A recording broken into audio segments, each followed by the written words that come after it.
Bienvenue à Saint-Véran pour ce nouvel escapade pour une plongée historique. Avec un nouvel accessoire.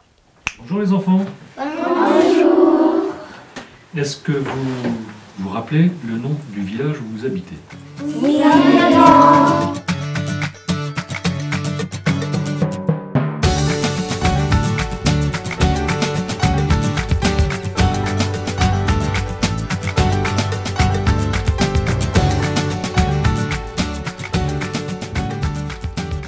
Et c'est ici à Saint-Véran que je pars à la découverte du musée du Soum, qui est aussi une maison du parc naturel régional du Queyras.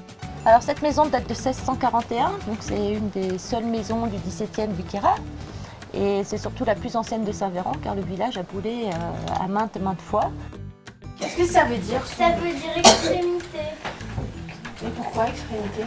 Parce que c'est à l'extrémité. Il y en a deux. Il y en a un de chaque côté du village. Donc il y a deux Soums.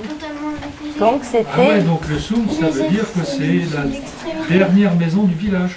Du coup, les incendies ne sont pas venus jusqu'ici. Elle a été épargnée. Elle a été épargnée des flammes. Donc cette maison a une histoire particulière. Elle a été achetée en 1935 par un architecte, Monsieur Coel, qui est venu s'installer ici avec sa famille pendant quelques années, qui a donc réaménagé la maison.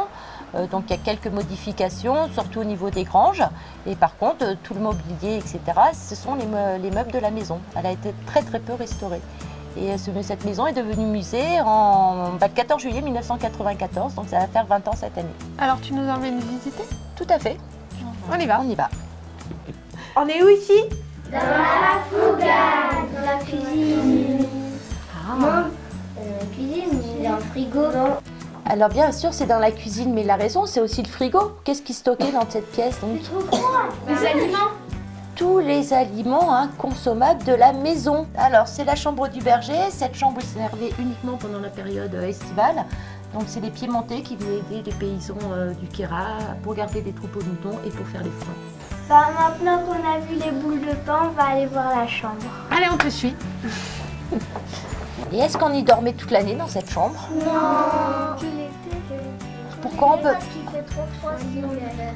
De temps en temps, quand il n'y avait plus de place en bas parce qu'il y avait trop de monde, eh bien les jeunes adultes ils pouvaient dormir ici. Par contre, des fois ici, il faisait moins 7 degrés. Qu'est-ce qu'on voit au-dessus de la valise là-haut assis?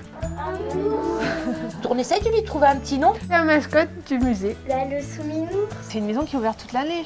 Pratiquement, on a des périodes de fermeture, surtout au mois d'avril et à partir des fins des vacances de la Toussaint jusqu'aux vacances de Noël. On a des expositions qu'on change chaque année, des expositions temporaires. On fait donc les journées du patrimoine, on fait des journées de la science, des journées de l'archéologie et de temps en temps on peut faire des soirées contes effectivement au niveau du Soum.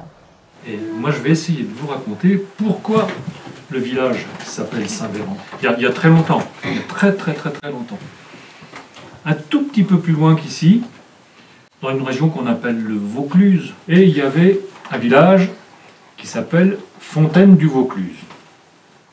Et il se trouve que dans ce village, il y avait un dragon.